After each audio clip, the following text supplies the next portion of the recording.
আসসালামু আলাইকুম ওয়া রাহমাতুল্লাহি ওয়া বারাকাতুহু। বন্ধু, আমি হাকিম সাদ্দাম হোসেন। আশা রাখি আপনারা ভালো আছেন।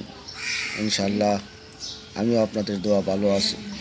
বন্ধু, যে গাছটা নিয়ে হাজির হয়েছি, এই গাছটা একটা ছোটো বড়ই গাছ। বড়ই গাছের ছাল, পাতা এবং বড়ই দিয়ে আমরা ওষুধ তৈরি করে থাকি।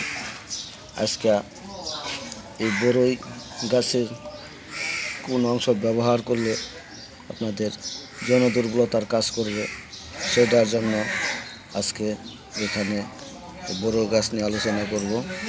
এই বড়ই গাছের কচি গাছের শিকড় লাগবে। এই কচি গাছের শিকড় আপনারা সংগ্রহ করবেন। এই কচি গাছের শিকড় আপনারা 50 গ্রাম নেবেন। এটার সাথে 25 গ্রাম জায়ফল নেবেন। এই 75 গ্রাম একত্র করে আপনারা শিল পাতায় কেটে ছোটো ছোটো করে ট্যাবলেট তৈরি করবেন।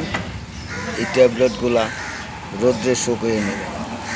সকাল সন্ধ্যা একটা করে ট্যাবলেট চাবায় খেয়ে ঠান্ডা পানি খাবেন, এবং যদি একটু মধু খেতে পারেন বা একটু কুসুম গরম দুধ খেতে পারেন, তাহলে উপকারী বেশি। এভাবে আপনারা নিয়মিত যদি 1-1.5 মাস খেতে পারেন, তাহলে যাদের সহবাসের স্থায়িত্ব কম, সহবাসের সময় হচ্ছে না এবং সহযোত্তেজনা হচ্ছে না, তাদের জন্য উপকারী। এই যে বড়ই গাছের এই শিকড় নেবেন। যদি গাছটা নষ্ট করে ফেললাম তুলে, গাছ নষ্ট করা উচিত না। তাহলে যাদের সহবাসের স্থায়িত্ব কম, দুর্বল, সেক্স করতে পারেন না, তাদের জন্য উপকারী। বন্ধু, ভিডিওটা ভালো লাগলে লাইক করবেন, শেয়ার করবেন। আসসালামু আলাইকুম।